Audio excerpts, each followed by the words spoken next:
Nos diz Giovanni, a filosofia como termo ou conceito é considerada pela quase totalidade dos estudiosos como criação própria do gênio dos gregos.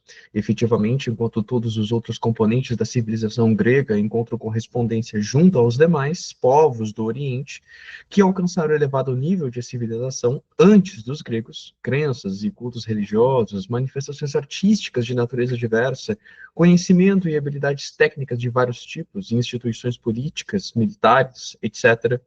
No que se refere à filosofia, encontramos-nos ao invés, diante de um fenômeno tão novo que não encontra correspondência precisa junto a esses povos, mas tampouco nada tem de estreita e especificamente análogo. Aqui, creio eu, é bom colocarmos em jogo o elemento fundamental e que distingue a essência daquilo que foi feito no âmbito grego em detrimento das outras civilizações. As outras civilizações, de verdade, pode-se dizer que elas produziram sapiência. Por exemplo, se porventura lêssemos os Analectos de Confúcio, encontraríamos ali algo de sapiente. O que quero dizer é que, de fato, há uma reflexão acerca do tema que é proposto. Mas, mesmo assim, falta-lhe um elemento próprio do grego. E vocês poderiam perguntar, o quê? A palavra mais fundamental e essencial para nós é o aspecto conceitual. Isto é uma coisa que distingue os gregos de outros povos. Porque aqui nós não estamos apenas falando de uma sapiência que versa sobre algo, mas uma sapiência qualificada de um aspecto abstrativo que diz respeito a uma palavrinha que aqui surgirá, que é o logos. Existe certa qualidade no modo do pensar grego que não se encontra nessas outras civilizações, porque o grego, quando se põe a pensar acerca do mundo, ele não está apenas querendo produzir acerca dele reflexões.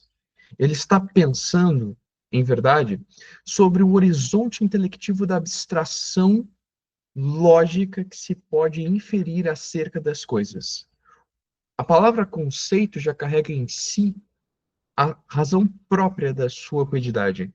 O que quero dizer com isto? Nós estamos falando de compartimentações acerca do real que são fixadas mediante signos ou termos que expressam a intelecção acerca de algo dentro de uma logicidade comunicativa e que tem por propriedade geral e ao mesmo tempo universal a característica da busca pela verdade das coisas e efetivamente um conjunto de conceitos que consigam aplacar, pelo menos em alguma instância, isto do real.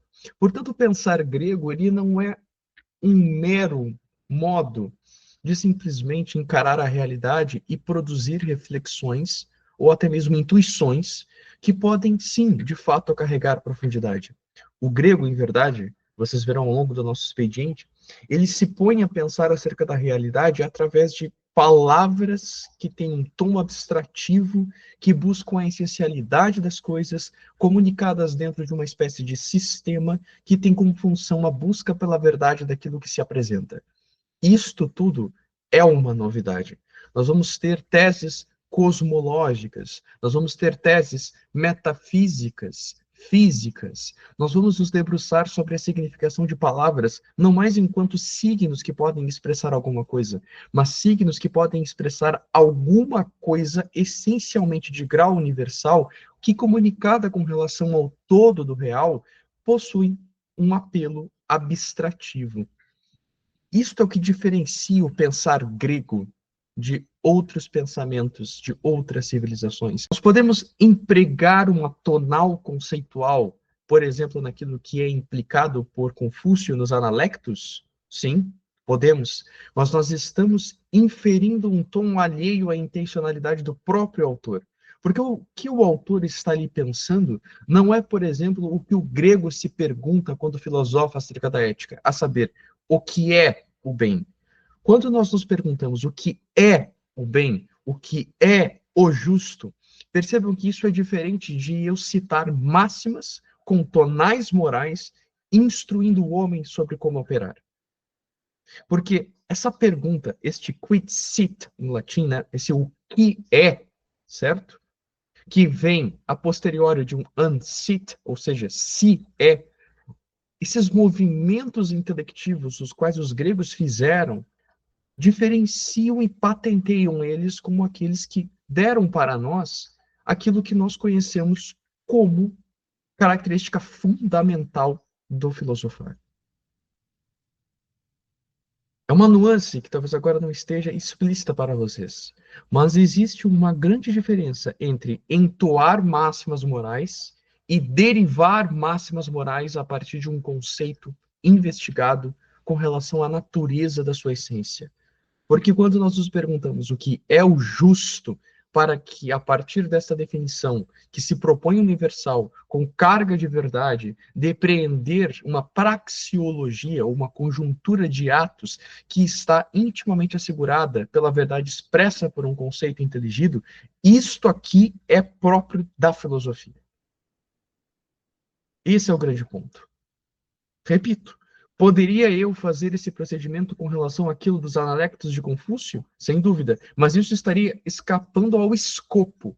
Somos nós, enquanto leitores, que estamos empregando que ali existe uma praxeologia ou uma conjuntura de atos que podem tornar o homem justo, pode tornar o homem bom. Mas percebam, em nenhum momento durante a leitura dos Analectos, você vai perceber Confúcio se perguntando sobre o que é a justiça, o porquê de ser bom, o que é o homem, o que é o bem, como a justiça ela se distribui em virtudes. Ademais, o que é uma virtude, todas estas coisas não entram no escopo do questionar de Confúcio. Cito ele porque, sem dúvida alguma, ao lado de Lao Tse, é um dos grandes autores antigos orientais que nos dão, de fato, uma sapiência.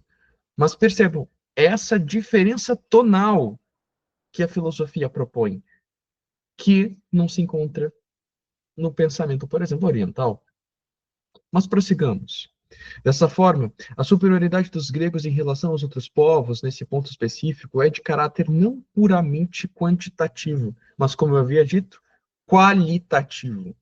Pois o que eles criaram, instituindo a filosofia, constitui uma novidade absoluta.